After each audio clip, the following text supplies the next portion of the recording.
Hey, this is Mark A. Altman, and do you want to see something really spooky? Ooh, spooky, very spooky. Well, you know what's coming to Richmond, Virginia? Nightmare Weekend. And you know what else is coming to Richmond, Virginia? It's me and Ashley Edward Miller.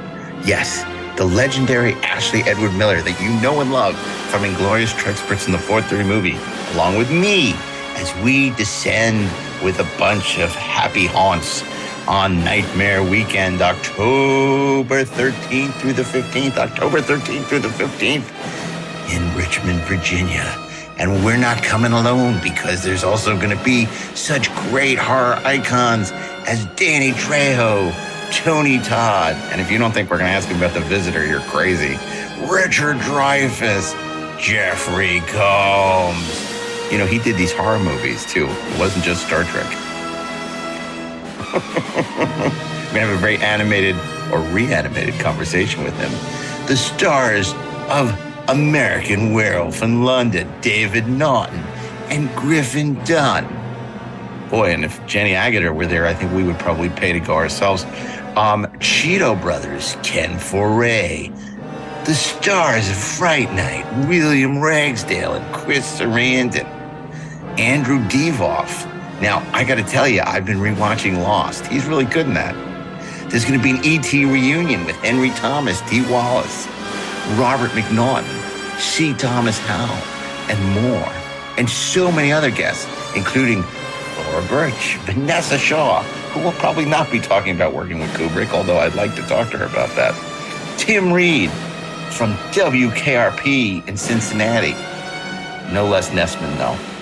Samantha Mathis, and many, many more. So come join Ashley Edward Miller, myself, and a bunch of great horror stars in Richmond, Virginia at Nightmare Weekend. We hope to see you there. Find out more at GalaxyCon.com. That's GalaxyCon.com, and we'll see you at Nightmare Weekend, October 13th through the 15th. And if you say it, you have to say it like this: Nightmare Weekend. Anyway, happy Halloween.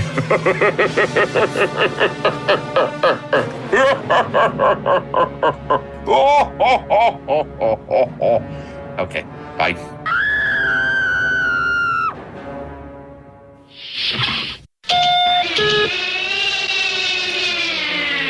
Well, here we go. Deck 78.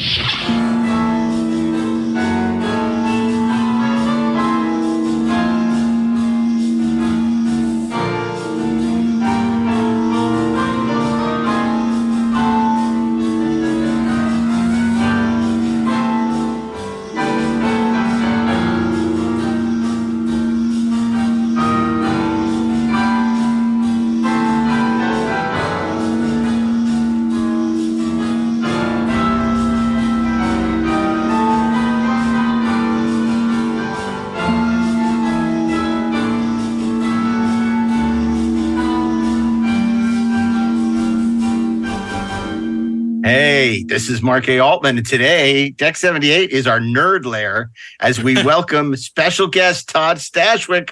As always, I'm joined here by DAREN DOCHTERMAN. Oh, that's Ashley, me. That's you, Ashley Edward Miller. That's and me. Steven Melching. That is me. Well, there you go. And we're really excited because we've had the opportunity to talk to Todd a number of times now about Star Trek. But today we're going to be talking about something he's even more passionate about, which is Dungeons and Dragons. Your dungeon master has placed you in a dreadfully precarious position. You're playing the most phenomenal game ever created. Your skin grows cold from your first glimpse of the enormous beast. It's a product of your imagination. Survival depends on a quick, decisive move. Your choices are limited. Stand and fight, or run. Use your lightning bolt. Victory is yours. Win the treasure. TSR Hobbies, Dungeons and Dragons games. Products of your imagination. he's going to be doing a charity game to fight childhood cancer, pediatric cancer for the Pablove Foundation on September 30th via Zoom at 5 p.m. Pacific Standard Time, 8 o'clock Eastern Standard. And you got to hear, this is absolutely wonderful. Opportunities to bid on auction items. You can affect the game. But I think you're gonna just be overwhelmed by the amount of love and passion for the fantasy worlds of Dungeons and Dragons and J.R.R. Tolkien and everything else that we talk about in this conversation. So it's very exciting. What do you say, guys? Oh, hell yeah! He is a nerd's nerd. Yeah, and he's the His real nerd credentials are impeccable. Incredible. The nerd circus that he is the ringmaster of. And of course, it's funny because I was going to ask him about the satanic panic of the early 80s, because something we talk about a little bit in my documentary on 1982, and he beat me to it. He beat me to it. That's when I knew. Because he has the powers of Satan behind him. Indeed. Clearly, the power of Satan compels him. So anyway, we're going to open the doors and welcome Todd Stashwick on board Deck 78. So the bag weighed 7 pounds. Right? Oh. Sometimes Anyway. bags are that big. Anyway, and it was moist. Like you couldn't hold it without getting your hands soaked. Anyway, guys. If only you could have heard that story. Yeah. But these are the kind of stories you can hear on September 30th. You know, as Todd, his special friends, his celebrity group, his fellow campaigners, his pals, join him on an epic campaign, which will benefit the Pablove Foundation, which fights childhood cancer, pediatric cancer. So this is a fantastic thing. You can watch it on Twitch TV, but you can also bid on it to join the campaign. How do you know you're not getting a dud? Like, what if you get another orc? I mean, it's just, you need another beholder, really? There's no such thing. Okay. So there's no such thing as orcs? There's no bad rolls, only good stories. Okay. Now I gotta ask you, because this is the Legends of Eleanor, the Light of the Child is the campaign. Now, is that a module or is this you completely? You came up with this. That's all you. It is all me. It is all mine. It's let's wind back, shall we? Yes, let's do that. So I started playing the Dungeons and the Dragons back in '79. It was introduced to me by my cousin Tori in '78. And I was, we've all spoken about how 77 is probably the finest year in history. Yeah. It's up there. Did you have the blue cover or the red cover? Finest. Oh, I don't know. Well, they're all back there. You have your original books? Well, glad you asked, Ashley. Yeah. No, because I was a victim of the satanic panic. Oh, no. I'm going to ask about that. Oh, wait a minute. Now, you're a victim in the sense that your mom threw away your stuff. Not you my weren't father. No, my kidnapped. parents didn't. They were like, "Why are you throwing away things that we paid good money for?" Love that. I went to a camp. Oh no! And the camp counselors basically were like, "You do know this is the gateway to the devil," and it was like it was like a covenant. And I was a very imaginative child, and it made an impression on me. I think I was maybe 13, and it made an impression on me. And I was like, "Well, that's not good. I don't want a gateway to the devil." And I used to, when I was a little boy, I used to think that the playing card devil, like just that classic like red devil, would peek at me through the window at night. Maybe he was. He would be watching at me. It's like very Whitley Strieber. Right. Like I'm probably masking an actual memory of something horrible. See, I thought Bigfoot was real and was peeking at me through my window, and the devil was bullshit. Well, and now it's the other way around, isn't it? Yeah. I bet you Bigfoot is real. But it's not Bigfoot. It's a homeless guy, and that's a completely different deal. Yes, his name was Chuck. And so I started playing the D&D way back then, back when it was Greyhawk and pre-Forgotten Realms. I kind of stopped playing just before Forgotten Realms. So my boxes were I played like the Moldave, basic, expert, and advanced editions. Yep. So the player's handbook was the Trampier cover, and then the Errol Otis covers to the boxes were mine. I think my very first one was a blue box with just a red dragon and some and then the next box that I used mostly was probably the pink box.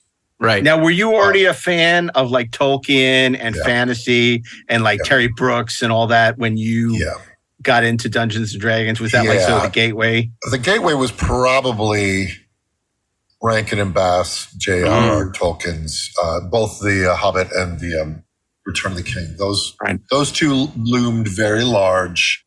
They made up a great deal of my drawing. And then D&D sort of slotted right in at the same time that I was listening to the band you all know me for, like Styx and Zeppelin and Kansas and all those proggy bands. And then all the Choose Your Own Adventure books and all of that. I was the target audience for all of that. We used to go to one of the camps I went to prior to my falling away from the game, was in Lake Geneva, Wisconsin. And we would walk to the dungeon, which was the TSR headquarters hobby shop. In my brain, thinking I was going to be literally walking and have to give a password and a drawbridge would come down. But it was just like wire racks and minis and like guys with beards. But it was so I was that Midwest kid, like very much the Stranger Things playing in the orange shag rug basements with wood paneling. And I was that kid. And so D&D, like when I hear the phrase, it lives in a very specific vibe. Mm-hmm. And that vibe has evolved and changed for like the game itself vibe has evolved and changed through the years. And now like with the movie and even all like the animated stuff, the Vox Machina and all of the things that have made up what the current D&D is, which is really fun and really exciting. My daughter's neck deep in it as well. But like when I hear D&D, it harkens to a very specific vibe. And I've come to hone that vibe into a phrase, and that phrase is progcore. Like, you've heard it here, folks, first. Progcore. It's like that, like when I think about like the Rodney Matthews art of all the Asia album covers and all, and then he did a cover. Now you're talking my language. Yeah, he did the cover of an album by a Swedish composer named Bo Hansson, and Bo did a Lord of the Rings experimental, like in the '60s, like this experimental electronic and jazz thing, and it's just so trippy and weird. And Rodney Matthews did the cover. And I'm like, oh yeah. So then you put into that all the Bakshi wizards and Bakshi's Lord of the Rings and all of the Rankin and Bass stuff, even up to like Last Unicorn. Oh my God. All of that stuff sort of lives in a vibe to me. A drug-soaked vibe. It kind of was, but for me it wasn't, because I was 10, 11, and 12. Like I was a kid, but it was very arcane, and it was very forbidden feeling, and it was very like Excalibur and Dragonslayer. We talked about that. Yeah. They all lived in this weird, it wasn't the past, but it was sort of all filtered through, like you said, a weed fueled synth lens. And I love that. And so the world that I'm crafting sort of lives in that vibe, rather than the more Renaissance feeling of current D&D, right? Which feels a little more Renaissance era. This is more Dark Ages and a little Robert E. Howardy. Yeah, a little spookier and so, like I said, I'm calling it progcore, for lack of a better term. That's the one I'm going with, and so I'm going to double down on that one. No, the progcore is great. people say kids don't know, how good we had it back then. It's like we didn't. We had these album covers that were amazing. With movies like, Conan, Sword and Sorcerer coming out. Beastmaster. And Beastmaster. Lair. I certainly don't want to be like, back in the day, like they don't know. What I want to be is all right. Is listen how fun this was, and let's share that. And let's build on that, because obviously that stuff, a lot of it was deeply misogynist, and there was racism woven throughout it, and it was very gatekeepy in many ways. I mean, there's some of those novels that you read and you're like, wow. But the art was so good. Well, in fairness, a lot of the times when we were like nerds, when we were kids, like the gatekeepers were the other kids who did not want to let us in. No, you're not wrong. What I mean is, if I was probably a 12-year-old girl at the time, I would have read those novels and been like, ugh.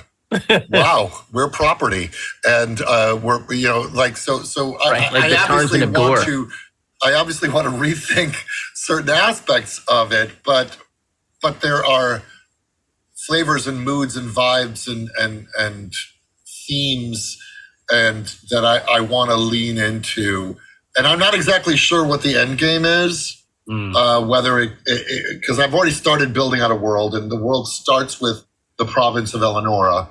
And then I've sort of building on the mythology of the past, and it does involve dragons. So is it its own campaign setting, or are you plopping it down in another one? It's its own thing. No, I want to create my own, in the same way that Critical Role created Exandria and Taldore. I want a place where I'm not confined by the rules and aesthetics of an already set D&D setting. I want to plant my own flag and share some of the things that I love about the game and the vibe and fantasy and music and art and that, put it all under one banner that is progcore. When did you go from being a player to a DM, like to creating your own worlds? Like you started with your cousin, and I'm sure you didn't immediately start DMing. Well, yes, because you did. Okay. Back in the day, that was a duty we all shared. So it was like we would play, and then somebody else was like, "I got an idea for a thing. It's all based on ancient Greece, and because Clash of the Titans is out, that's right there, and that's all we're gonna. I want Medusas. Release the Kraken." It was very much like, all right, you run this week, you run that week. So we all were sharing DM duties. We did have our own ongoing characters. And then we also had those characters that were super disposable because the game was so deadly.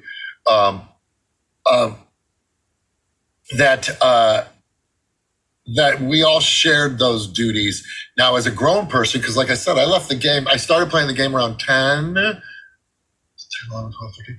Yeah, I played for 4 years pretty hard, and then I abandoned it all. I gave away all my books, all my minis, everything. Because Satan.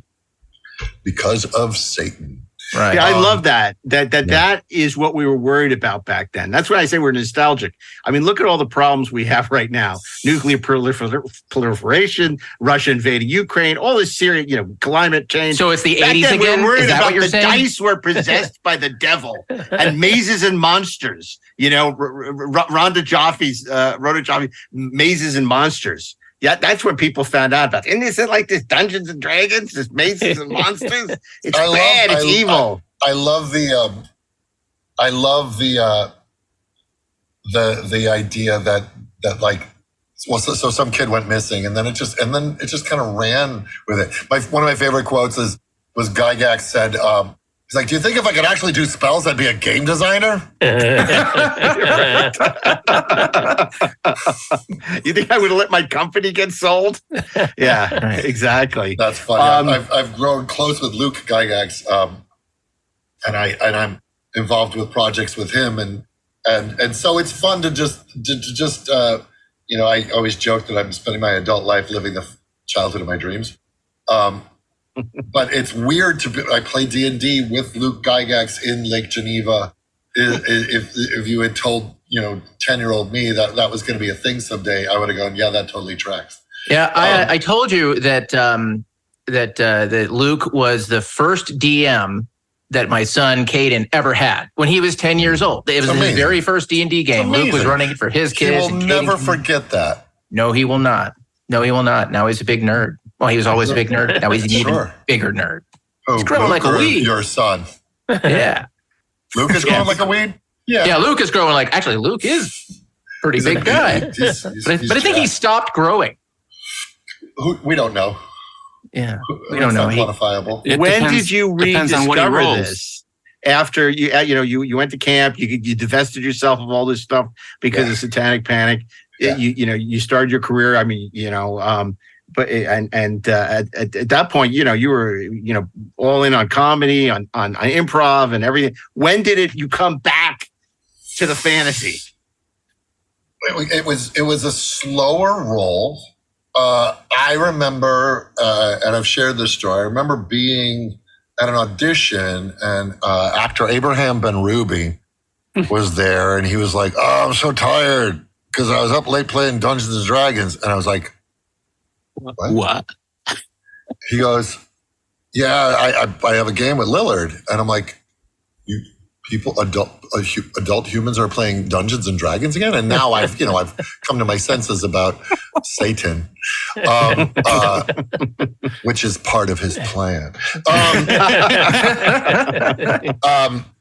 So I just started grilling Abraham. I'm like, tell me, wait, people are playing D&D. He's like, yeah, I've had the same game going with these guys for a very long time. I'm like, there was this behind some closed door in my soul, a guitar string just went, I'll say a lute string was plucked, and it just resonated. And I was like, I miss you. And so I had nobody to play with, but what I had was eBay.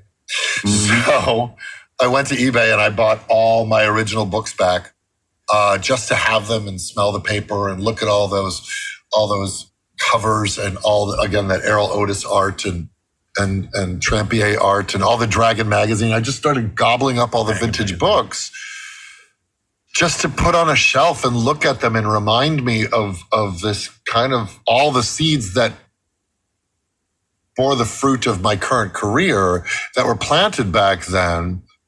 It just felt good. And then around 2015 rolled around, and I was like, that's it. I want to play D&D. And then I put that on the Facebook, and my buddy Yuri Lowenthal, he's the voice of Spider-Man in the Spider-Man games. Yeah. Who I've known since I was 18 years old, but go ahead. Yeah. So Yuri knocks on my door, holding up the starter kit, goes, here, me too, happy birthday. And he hands me the starter kit. He goes, I want to play. I'm like, that's it. We're playing D&D. And then some a-hole named Terry Metalis hired me to do 12 Monkeys, and I left town for 3 years. And no one plays it in Canada. Well, I just didn't have I wasn't playing. Canada's already got a Hellmouth. I literally had a box. That's all I had, and I was just going away. But season 3 of 12 Monkeys, Terry Metalis said, he calls me up in July. He's like, get jacked. I'm like, what? He goes, you got to get jacked for season 3. I'm like, I'm 48. He goes, well, you're going to be shirtless and you're going to be in prison yard shape. I'm like, okay. So I hired nutritionist, the trainer, dietitian, all of that. But the trainer I hired was a man named David Nett. I met him through my friend Blair Herder, and David Nett and his wife, Christy Black, turns out we're huge nerds, and they literally ran a gym called Nerd Strong at the time. It's now become a gym called Hero's Journey Fitness, and I still attend. But he trained me, and he goes, okay, when 12 Monkeys is over, we're starting a campaign, and we are now in the 6th year of that campaign. Wow. And about not even a year into that first campaign, my daughter is like, what is that? And I said, that, my child, is Dungeons and Dragons. And she's like, I want in. So I had to open up the rest of that starter kit and teach myself how to DM all over again just for her. And so I, it's like learning elocution with pebbles in your mouth, trying to run a game for 9-year-olds and 10-year-olds. And I found I had an knack for it. And so like you were saying, I'm an improviser from way back. So the idea of being nimble with story with a group of people and improvising, well, that came naturally. Everything else was like learning the rules of how to run combat, learning how to help people roll up their characters. The world building I could do all night long. And at first I started with pre-written modules just so I could, have training wheels. But yeah, so all of that started late 2017, early 2018. And when did you start building the Nerd Lair? Like, was that prior? Was this concurrent with the D&D? Or, did this precede it? So the Nerd Lair was concurrent. So I was already playing Dungeons and Dragons, but I have 2 dogs, and playing D&D in the house with pizza about and 2 dogs became untenable. And I was already going to have like a little corner with like an Atari 2600 and a CRTV, and I'm just going to keep a corner of my garage for that. And then it was like, you know what? We don't park cars in the garage. Let's just turn it into our sanctum sanctorum and literally build the 70s, 80s basement of our dreams. And dudes, I'm telling you, there's orange shag.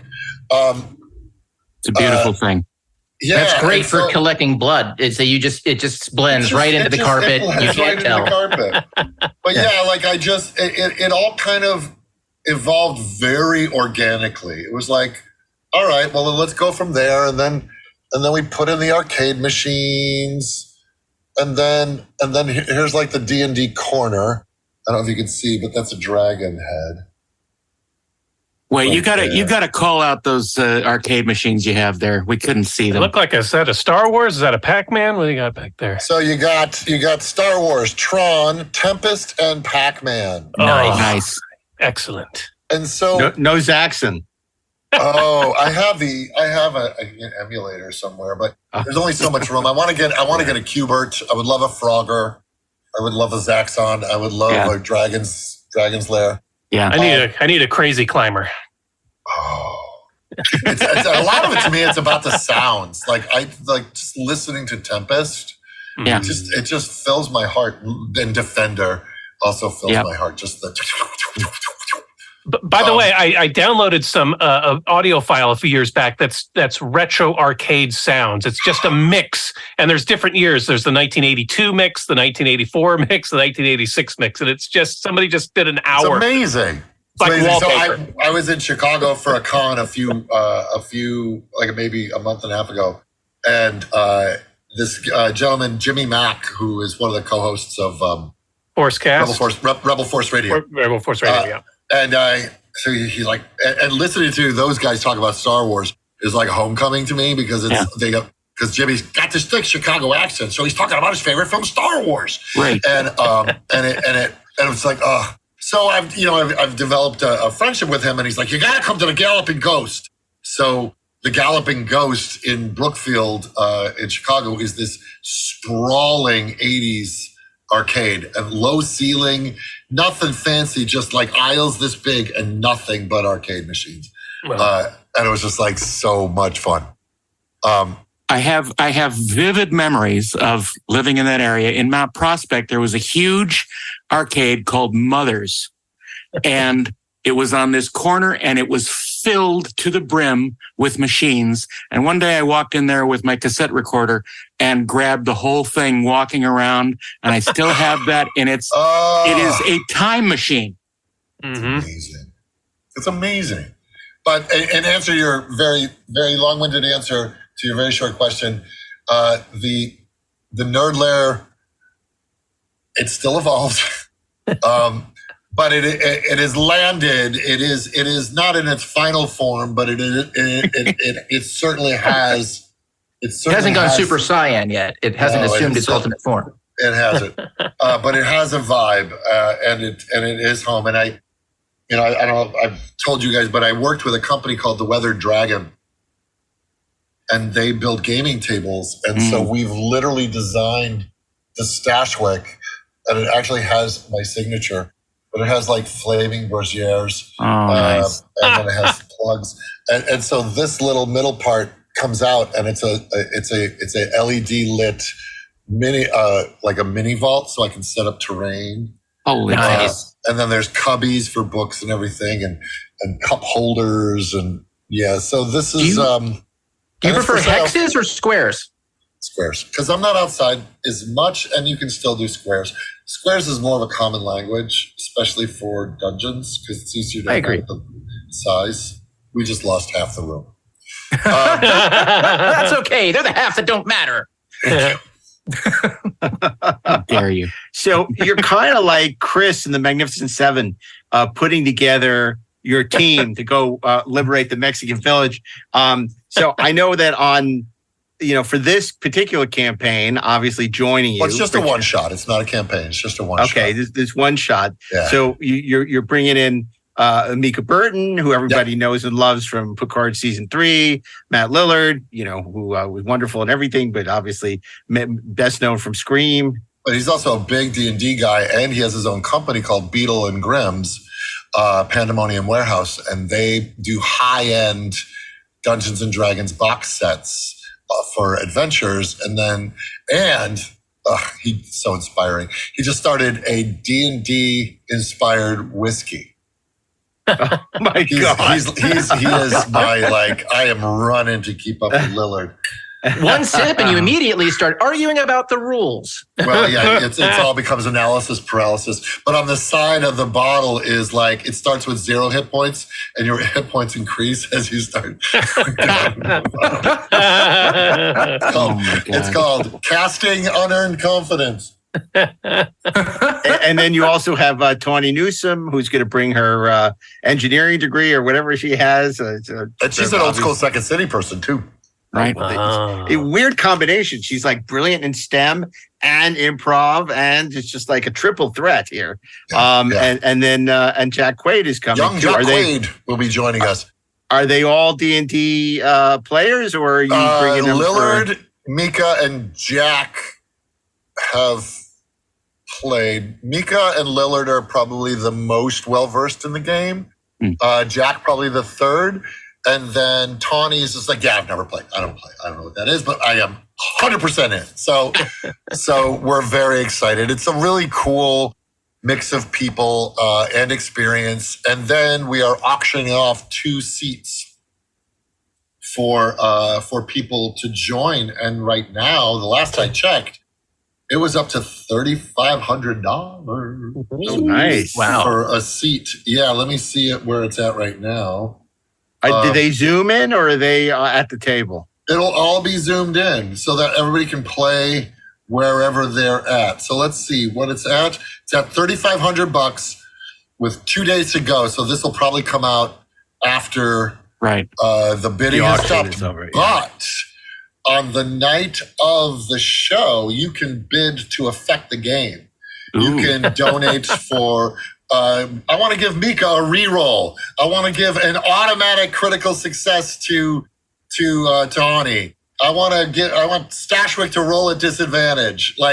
So people can bid during the game to actually affect. Can you bid to give the monsters legendary actions and just screw up the party? Can you bid for TPK? It's a level 3 game. So that's unfortunate. Yeah, no Asmodeus. That's too bad. We want to finish in 3 hours. So I was fortunate to be invited to be part of a running charity game called Jasper's Game Day, which was in support of suicide prevention. Mm-hmm. Of course, I put almonds in my mouth right as I'm talking about this, which really undermines the message. So my cousin Tori, who introduced the game to me, he took his own life. So D&D and suicide are very tethered, sadly, in my brain. And I was invited to be a part of Jasper's Game Day. And I sort of got the lay of the land to see how do you do a D&D game for charity. Right. And I got to do several of them. And then they no longer do that, but I'm like, okay, well, there's an opportunity here to use my nerd powers for good. And and assemble a group of people to have a laugh, have an adventure, and raise money to fight childhood cancer and to support research for it. It supports families. The Pablove Foundation also has a thing called the Shutterbug program, where they take kids who are fighting cancer and they teach them photography and help them express themselves through that. It's just an amazing foundation, and I've run half marathons for them in the past. And they were like, is there anything else that you would want to do to help us out? And I was like, what could I do? What could I do? I'm like, I will use my nerd powers. And that's how the idea of kind of using the model that I'd seen applied in other places and then putting around that. And this will be the first charity game from my company, the Nerd Circus. And so it's exciting to take that venture and branch it out into charitable functions. But it doesn't involve making whiskey. That's Matthew's job. You're strictly doing the charity. Yeah. So you're going to stream this live on Twitch. We're going to stream it live on Mini Terrain Domain. Mini Terrain Domain. This man, Jacob Norman, who I've been friends with for years, he is producing the show. And Mini Terrain Domain is a Twitch channel that plays D&D. They do like tutorials on how to paint minis, and they have a bunch of running games, and so he knows this stuff inside out. So these guys are doing the heavy lifting. I'm providing the kind of the creative ingredients. They're providing the tech support and the know-how, and then Pablove is helping kind of corral it all together. There'll be amazing giveaways between myself. Matthew is giving away a Beetle and Grimm set adventure, which is really lovely. We're going to be giving away custom dice boxes from my company, the Nerd Circus. I'll be giving away some of these glasses from the Nerd Circus. Nice. And then I wrote and co-created a book called Mystic Libations, which is a Dungeons and Dragons inspired tiki cocktail book. Sweet. Nice. With a playable one-shot inside. And amazing art and short stories, and then over 100 cocktail recipes. And I will be signing these and giving that away as an incentive. Also, I have, so you guys will love this. So back in the day, we used to keep our dice and everything in cigar boxes. Yeah. But we would play D&D in wood paneled basements in orange shag carpeting. Oh, my goodness. Oh, that's great. So this artist, Charles Thurston, has crafted it is a dice box. So you got your dice tower, you keep your dice in here, you keep your minis in here, and then it all packs up to go. You could keep pencils in there. But I'll be signing one of these and giving this away during the game. So there'll be a lot of like cool, nerdy giveaways, and it's going to be just a really cool way to spend the last day of Childhood Cancer Awareness Month. Todd, I'm afraid you've gone over your limit of things that are interesting that you do.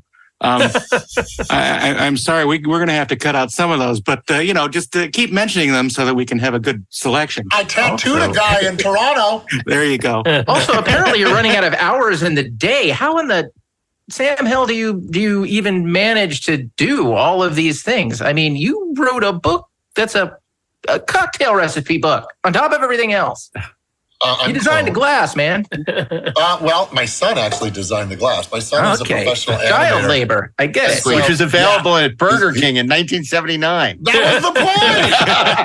We're getting it. So back to all the stuff that I was talking about before, I created a company called the Nerd Circus, and I wanted to go, okay, well, again, my nerdiness, you guys talk about, what is it, 82 being like the pinnacle year for movies.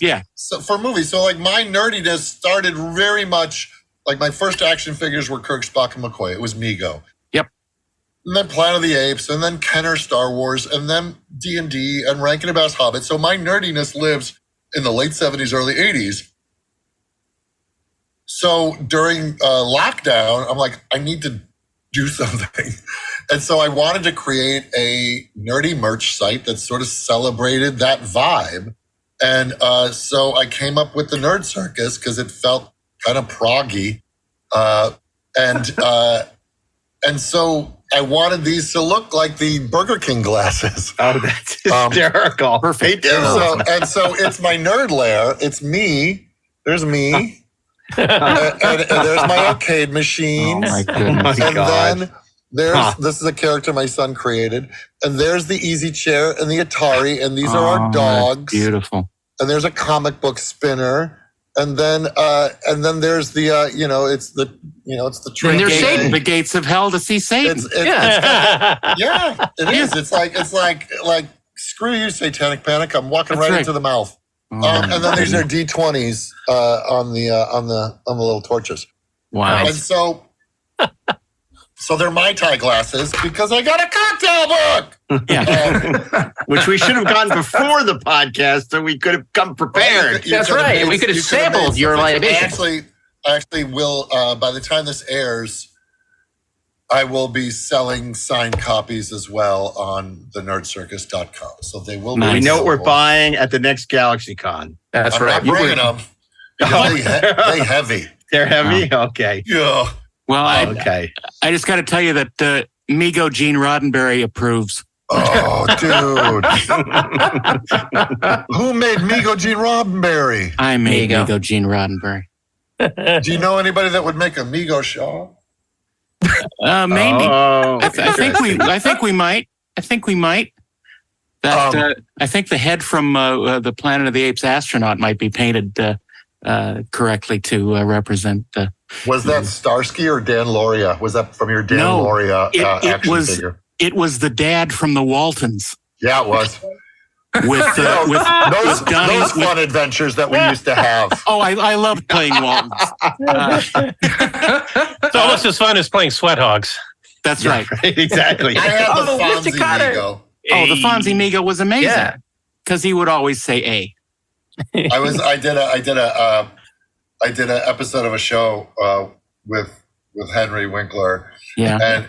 And he actually was telling a story, and he's like, or you find yourself going A for the rest of your life. And I'm like, he just did it. How great is that? So I was at the table read, and we finished the table read, and he leans over to me. He's like, "You're very funny." And then I'm like, "Oh, thank you, Henry." And then I walk back to my car, and about halfway to my car, I'm like, "Oh, the Fonz things are That's so awesome. That's so awesome. I just lost it. Because we all feel like that. We all feel like that because it's a magical time, and it was. Sometimes we get to reconnect with it. Yeah, it's and look, everything gets recycled, and feeling those feelings that we dreamt the dreams of what we're doing now. Then, right? Yep. And so that stuff, it is a very short tether back to it, and then viewed through the lens of my daughter, who all of this stuff is new to her. Right. And it's fun to introduce it to her and bring her to the table, and then her taking D&D in her own direction and the drawings that she does. And she's a DM now. So she has her own ongoing campaign. And it's just like I'm doing her right. How old is she? She is bound for 16. Wow. Okay. What a perfect age. That's like the age that we were all getting into this stuff, maybe a little earlier, but that's awesome. It's really cool. Although I'm disappointed, I don't think you've earned the moniker Nerd Lair because you only have the Atari 2600. You don't have the Odyssey 2. You don't have Intellivision. You need the Troika. The Troika. 77, the Atari 2600. Yeah, I know, but still, Odyssey 2 is right on its heels. Don't be that. Stay on the leader. Don't be that guy, Mark. No, come on. You know why? Because I didn't get an Atari 2600. I got a fucking Odyssey 2 from my parents. So look, man, we started with a TRS-80, okay? So the 20 doesn't count. Talk about the hate of your parents for denying you that. No, let it all out. Go deeper, please. Tell us about that. I had Casey Munchkin instead of Pac-Man, but we're not here to talk about that. Yeah, and I have, this stuff just as a buddy of mine who used to own a comic book store, he goes, these are totems of power, right? And these things inspire me to tell new stories and build off. I mean, look, it's what Lucas and Spielberg were doing with the old serials. Like those were the things that inspired them, and they viewed them through a new lens. And this is kind of what I'm hoping to do with the prog core stuff, is sort of take all that stuff and view it through a new lens and give it to people and go, these are the things that turned me on, and maybe they will you as well. And we'll see what it becomes, because there's many forms that it could take, and I'm excited to try and take it there. Yeah. No, and that's great, because when we always tell people, and they say, oh, how can I sell my, I got a great idea for a Star Wars. And we're like, no, you don't want to do Star Wars. You want to do the way it inspired you. Yes. Now create the next thing that's going to inspire the next generation. Yes. And that's when Zack Snyder said, you're Unless right. you're Terry, where you're allowed to do Star Trek. Rebel Moon. I mean, but that is what Rebel Moon is. And actually, didn't he originally pitch it as a Star Wars? Yeah, he did. He did. Yeah. Yeah, it's so like I said, I don't know where all the Eleonora stuff goes and the Dragon Thrum and all of it. I don't know where it leads. It could be books, it could be animated. Like, it could be a lot of things, but it really excites me to pull that stuff and put that in the slow cooker and see what new thing comes out of it, but still feeling like that. Because right now, like, I watch Krull, and Krull holds up. And Dragonslayer. Dragonslayer absolutely does. I feel exactly the same as I did when I first saw it. All of a sudden, this is turning into a 4:30 movie episode, but definitely, you clearly speak Wednesdays. That's all I'm going to say. These guys know what I mean. My God! You're actually the president of the Krull and Cloak and Dagger fan club. I rewatched Krull, and I expected, like, in my brain, it was a train wreck, but then I watched it. I'm like, this actually lands in many ways, and not in a craptastic way like Hawk the Slayer. Like, Hawk the Slayer is craptastic, but it is tastic. Like, there is that part that, like, oh, Jack Palance, chew that scenery, right, with your not lightsabers, and I love the just the modern shoes that they threw burlap on for the elf. It's just like... Well, since you mentioned Krull, I got to ask you, because obviously the one thing I think I will agree with you on about Krull is the James Horner score is magnificent. So my question to you is, obviously, when you're not streaming and you're just doing these in the nerd layer with friends, or, when you forced Jerry Ryan at gunpoint to come and do D&D with you. I did not force her at gunpoint. I did not. Like, she's like, no, I'll try it. She was remarkably game.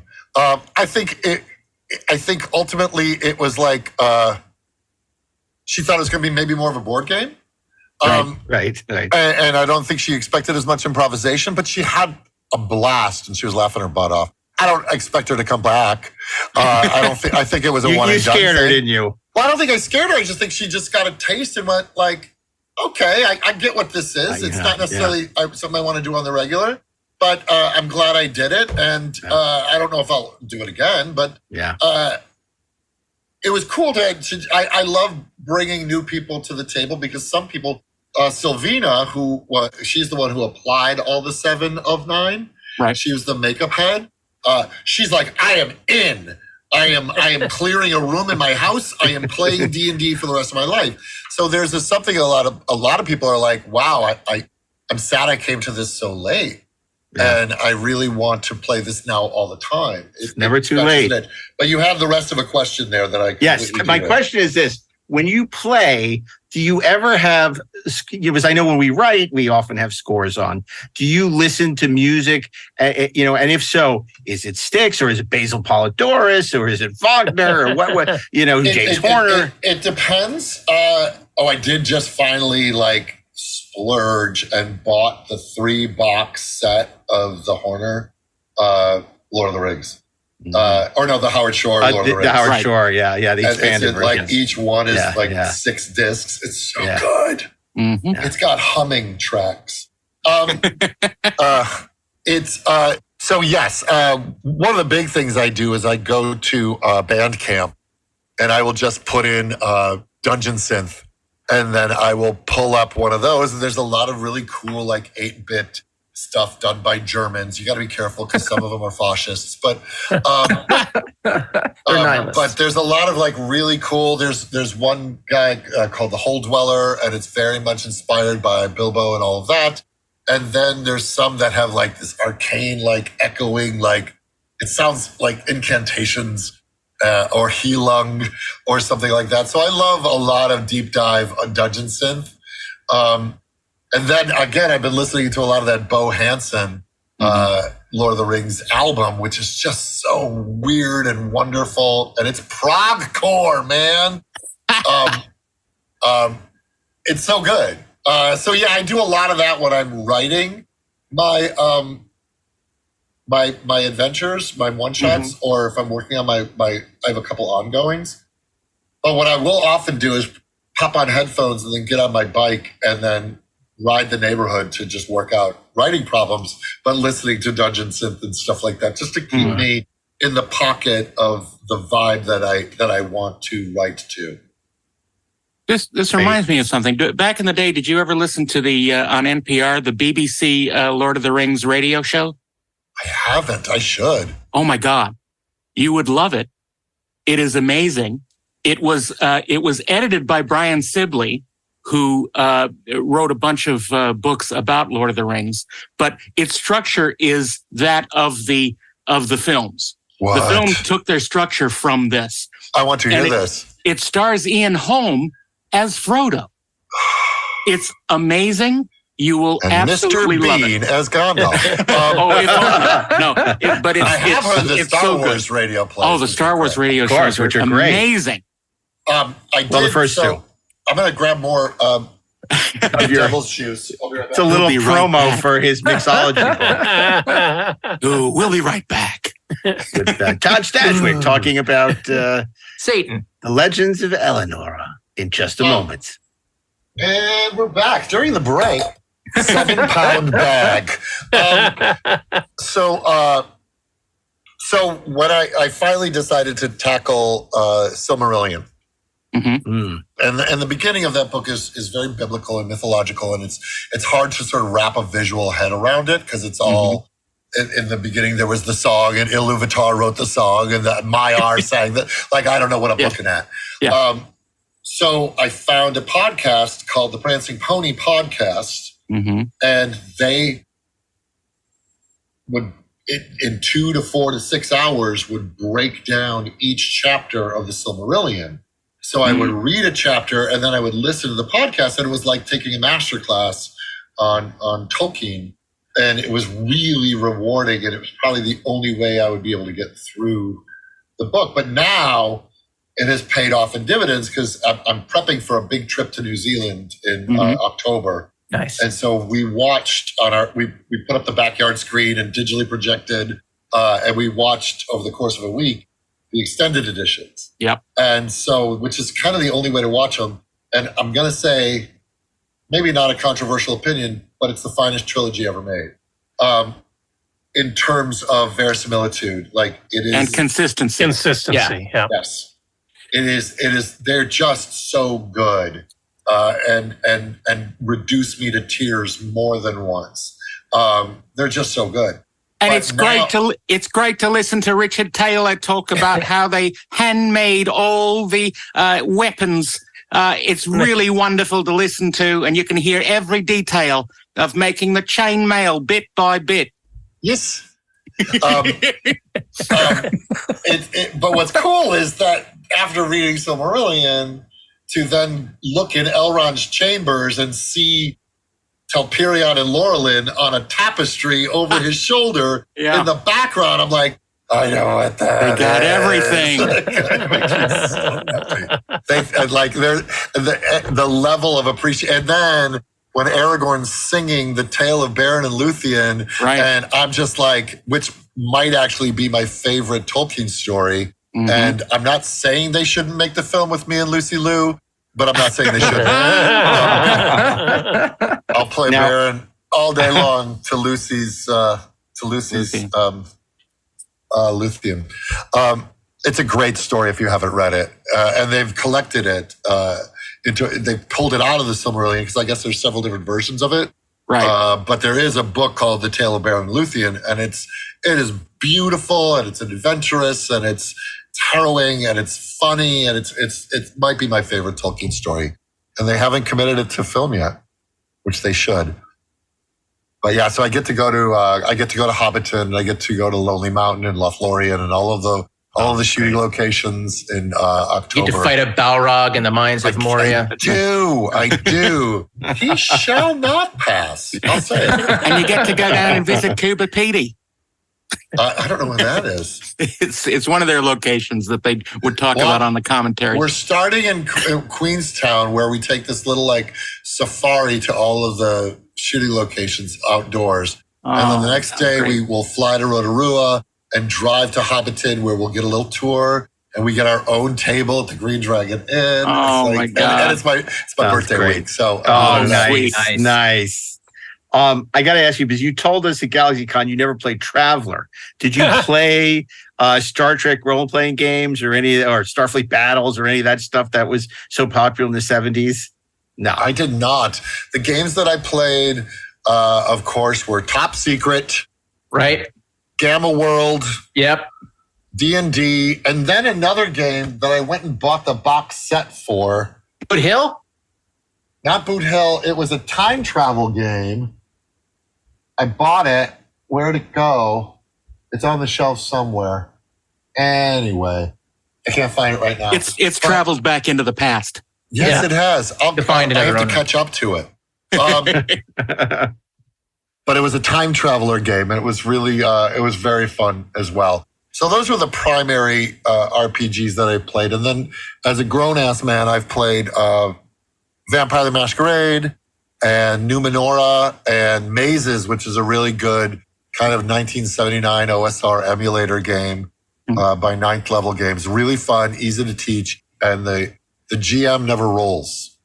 It's very player forward, and I've run a couple of games of that at GaryCon.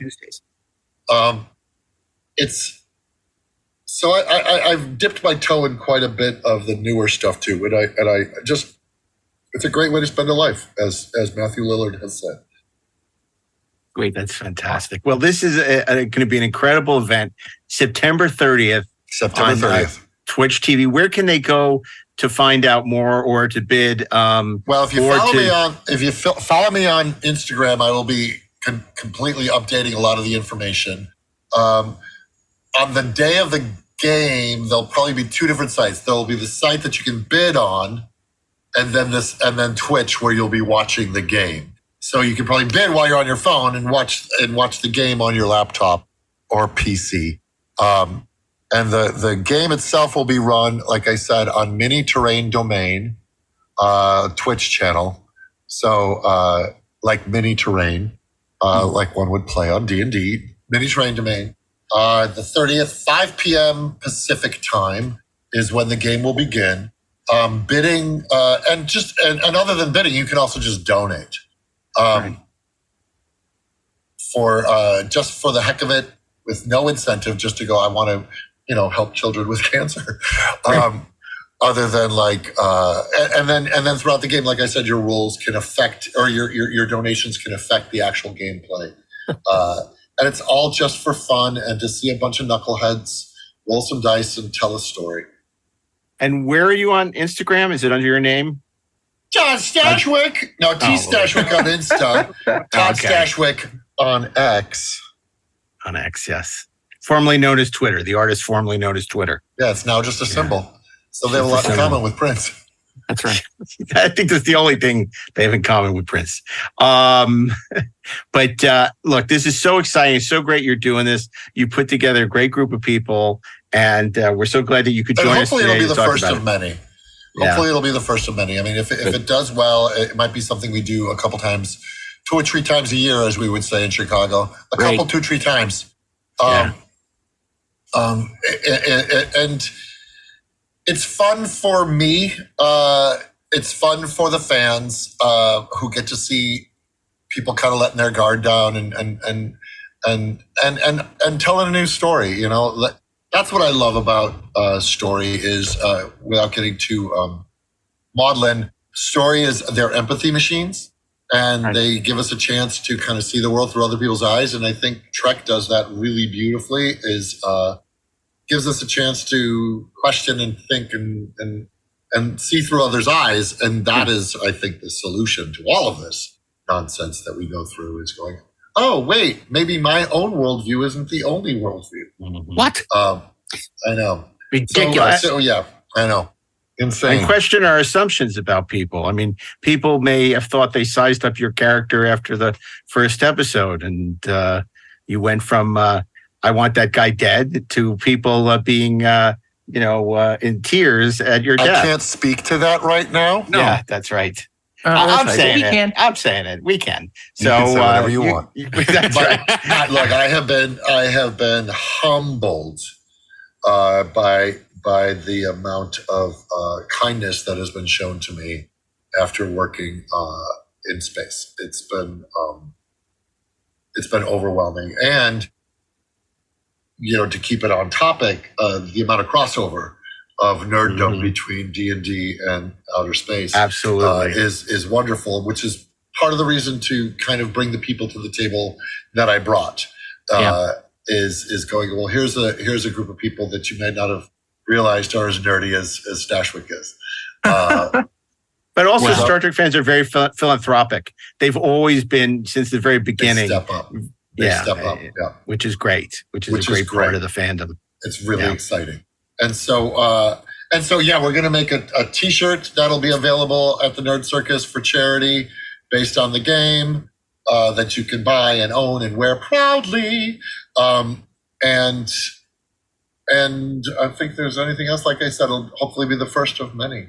That's great, Todd. And in the meantime, all I'm dying to do is get back to my own table. Nice. And I have not played D&D for months because I've been out waving to people at conventions, which has been a blast. Yeah, well, we wish you the absolute best with this. We hope you have a great birthday, obviously, in New Zealand. Yes. That's fantastic. Yes. And we'll see you in Columbus, I guess, in December. Hell yeah. I believe so, yeah. Yes, sir. Fun. Well, I hope you guys tune in to enjoy our D&D game. Fantastic. We have to check it out. It'll be the first adventure in my new realm with the Legends of Eleanor. So I'm excited to take her out for a spin. And Eleonora is named for, if we can, so my buddy Kelly Leonard and his wife Ann Libra, they were coworkers of mine. He was a producer at Second City. She was my director. They lost a daughter to liver cancer when she was 17. And I ran 2 marathons in her name, 2 half marathons. And this was after training for 12 Monkeys. During. Yes, it was after. I'd already trained for 12 Monkeys, and then because I ran it with my trainer, I ran 3 for them for Pablove, and so for Team Dora, and then while we were fighting with her, and then after we lost her, I was writing I was running in her honor, and so I reached out to Kelly and said, hey, I'm putting together this thing with Pablove, the same organization that I did the marathons with for Nora. Can we do this game in her honor? And then he's like, absolutely, anything to keep her light burning brightly. Let's do that. And so that's where Eleonora came from, the name of the province in my realm. So it's kind of cool to be able to just keep saying her name out there in the world with the Legends of Eleonora. And in my headcanon of my world, Queen Eleonora is the one who ended the war with the dragons. So she will live large in the legend of my prog corps. Well, the prog corps adventure is just beginning. So, Todd, thank you. Thanks Great for giving to me see a platform. You guys are always so absolutely kind. Oh, it's our pleasure. You deserve it. This is a fantastic cause, obviously, and we hope everyone will go and support you. And play D&D, people. It's D&D. not the devil's work. It's not the devil's work. I joke. Everybody's like, how do I get play? Nobody's ever invited me. I'm like, just ask Satan. Then you should be the DM. Right. Yeah. Don't wait to be invited. Get the starter kit. Teach yourself to be the DM and run the show. Invite your friends because you probably have a lot of friends that also want to play. So you learn how to be the DM. I always joke that it's like being the drug dealer, high school drug dealer in the 80s, Dungeon Masters. Nobody really wants to be one, but they won't start the party without them. Well, people don't realize there's not a high barrier to entry. You just get that beginner set and that module, and you can learn it really quickly. On the fly, like while you're doing it, it's mostly learning combat, how to run combat. And that just got to get there. You got to get boots on the ground to do it. So if anybody out there is waiting to start playing now. And then you'll actually understand what's going on while watching our game. You might get a little insight. Yeah, that's awesome. So play D&D. It's a great way to spend a life.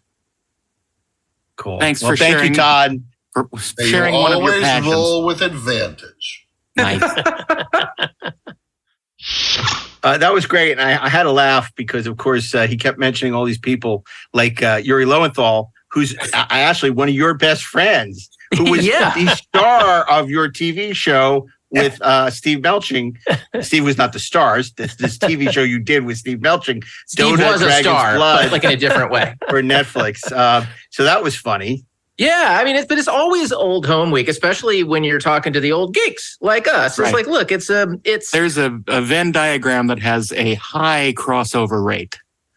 Completely, and you're always finding out who's in it. Always.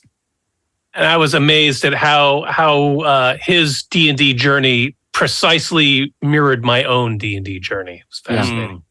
Yeah. You had to get rid of your books? No, I kept mine. That was the only difference. But I found it at the same time, 1979, 1980, played all through junior high and high school. Sadly, put everything aside for decades and would see it on my shelf. I'd look at it wistfully from time to time and then gradually got back into it about 10 years ago. Well, contra the Satanic Panic, my mother was the one who got the D&D books for me and said, here, read these and start doing this. Okay. And I kept all of my books. I've been playing forever. I've been doing a game now with my friends, including Robert Ewell Wolf from Deep Space Nine, for good God, almost 25 years now. Oof, good Lord! Wow, that's wild. Because I found the beginner's guide and the monster manual at Walden Books the same time in middle school, junior high school. Yeah. And it's funny. My friend was a big fantasy fan. My one of my good friends, Kevin Costello, and he had actually just written for our fanzine, or his fanzine, The Blue Gnome, which was a ripoff of my fanzine, The Galactic Journal.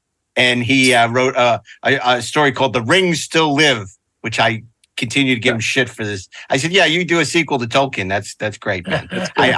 We were at Brown one summer, and I remember we were in a fantasy literature class, and I in the middle of this class with this very erudite, like Professor Kingsfield type professor, I said, Kevin wrote a sequel to Lord of the Rings. I'm sure it's great. But I introduced him to Dungeons and Dragons, and to this day he still plays. I played for a couple of years, but I think that I didn't take it seriously enough. So I was there for the pizza. So I sort of lost interest after a couple of years. But then I tried to introduce my kids to it a year or two ago with Chris Gossett as the Dungeon Master, and they liked it, but it didn't take. But I think I want to try again. We should get them with set up a Zoom game or something like that with Caden, because he definitely jumped in with both feet. And now, in high school, he's got his. So funny because they did signups for clubs last week, and he comes home and I'm like, "What clubs did you sign up for?" And he gives us the list, and one of them is not the Dungeons and Dragons Club. I said, "What happened with that?" And he's like, "Dad, the kids who do the D&D club they're so nerdy. They are nerdier than us." So he said, "So my friends have asked me if I'll just run a game for them." I'm like, "Okay, kid, you're now graduating. Like, you just leveled up. You're going to level up to DM, and now you can deal with rules lawyers and min-maxing and all the stuff that your dad does. I've been very proud, like with his games, to teach him how to use the Bard class, to mess with his DM. I mean, it's a real father-son bonding thing, but we should get Caden to play with Isaac and see, what happens with that. Yeah, I'm so impressed with Todd's nerd lair. I got to tell you, I wanted to sort of test him. You'll see on a future Inglorious Trexpert, we have him and Terry on, where we put him to the test on his geek cred. But I sort of want to see on the nerd meter where certain things were, like Logan's Run and everything. But we'll save that for another conversation with Todd. But he's on to something with this whole prog world of his. Prog core. But every time he says prog, I think like Prague. Like the city. The Czechoslovakia. Yeah. Okay. I don't. Production. But I mean, we know what a huge fan he is of Styx. But when he said Asia, I got excited because I'm an Asia fan. But he's got a point.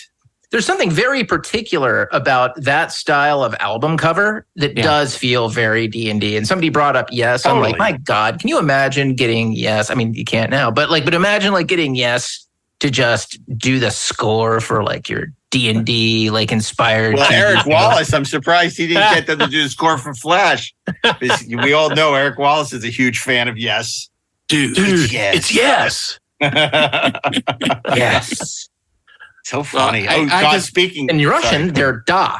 Just you were talking about Phil Lamar in Free Enterprise, and it's funny that he has Matthew Lillard, because most people don't know this. Before we went out to Christian Slater for Free Enterprise, our first choice and our first rejection for Free Enterprise was Matthew Lillard as Robert. Because remember, Scream had just come out. We got Patrick Van Horn to play Sean. Right. And we went to Matthew Lillard to Samantha Mathis. And Matthew Lillard passed, but then we went to Christian Slater next. So interesting fun fact. And he passed, and then Rafer ended up playing the character, of course. Eric McCormick played Mark. But anyway, sorry, Darren, you were going to say something. No, I was just saying that it's so refreshing to see someone who is a purveyor of geek life that actually believes in it, that isn't just a fair weather geek to get the money. He's authentic. He is authentic. He lives it. Walks the walk. And he conveys the joy, much like we try to convey here. It's just so beautiful to see a true lover of the stuff that we grew up with. And it's I'm very invigorated by that. And God damn it, he's so jacked and handsome. It's just not fair. Well, that's right. Sometimes God gives with both hands. That's right. Yeah, no, I think. Look, obviously, we loved him in Picard. He was fantastic in Picard, and then we had the opportunity to, spend some time with him at the Galaxy Cons, and he has just been, as we've gotten to know him better, absolutely just delightful. So, it's been. Really great getting to know him. It's been okay. It's been all right. Pretty soon we'll have a spin-off podcast, The Stashwick Conversations. The Stashwick Conversations. No, we'll just call it The Stash. Yeah. Oh, my. Troubling Stash. Oh, my. I'm delighted. But, so look, he was absolutely great. And it's such a delight to have him on the show. And it's a delight to have all of you with us. We made this episode available to everyone, obviously, because we do want to promote this wonderful charity event that's taking place on September 30th. We hope you'll join them and contribute what you can to a very, very important cause, which, of course, is fighting pediatric cancer. Unfortunately, we have friends that we know have suffered from this awful.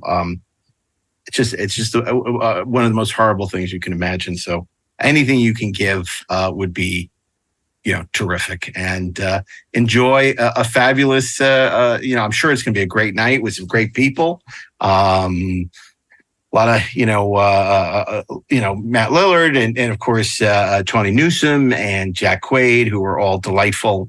And hopefully you can bid on a chance to be part of it. So anyway, But as always, you can listen to Deck 78 here, our usually subscription-only podcast.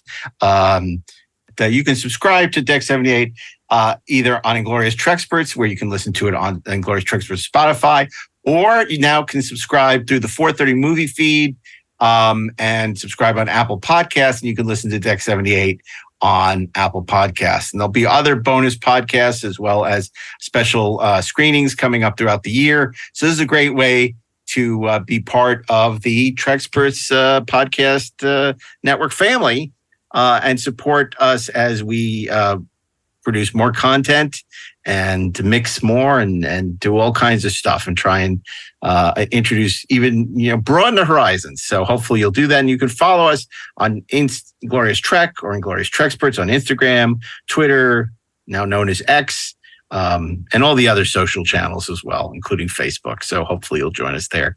But anyway, this was great. When you say, guys?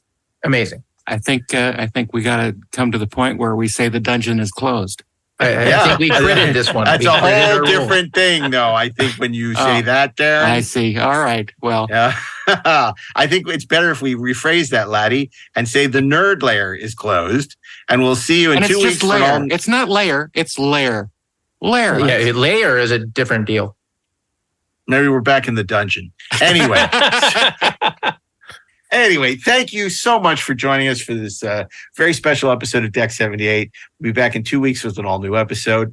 And you can listen to Inglorious Treksperts every Thursday, wherever you listen to podcasts. And the 430 movie returns to the airwaves or whatever you call streaming this Thanksgiving. So we'll see you back on the 430 movie. Until then, on behalf of Steve Melching, Ashley Edward Miller, Darren Doctorman, and myself, Mark A. Altman, fire the rockets. I understand Neil has his own character named Duquesne that he's been playing for years, so I made these for you guys. Now take your time, choose your character carefully. They each have their own unique combination of strengths and... Alrighty? Shouldn't there be a board or some pieces or something to Jenga? No, this is a role-playing game. It takes place entirely in our collective imagination. Ooh, yeah. Neil. I tell the story and you make choices in the story. Okay, let's begin. You were all standing on a country road. Legend has it the evil dragon Draconis dwells nearby, guarding a massive pile of treasure. Working as a team, your goal is to track down the dragon, kill him, and then claim the treasure as your own. Jeff, your turn. Oh, it's my turn. Oh, what do I do? Roll dice? You tell me what you want to do. Then I roll the dice to see if you're successful. What are my choices? Okay, you're slowing things down, Jeff. Shirley, what do you want to do? I'd like to introduce myself to the group. Hello, I am a dwarf named Zippity Doo. Okay, I'm not the best at making up names. Oh, hey, I'm Mar. Boy, you weren't kidding. Hello, Mar. My name is Bing Bong the Archer. I'm an archer and such. Ew, Hector the Well-Endowed? I'll bet. I didn't know you just grabbed one at random. I made that one with Troy in mind. Yeah, I bet you did. Okay, hi, I'm Lavernica. I have 3 armors, boots, belt, a torch. Wait, let her finish. Worst introduction ever. Check it. I am Brutalitops, the magician. Magic user, baby.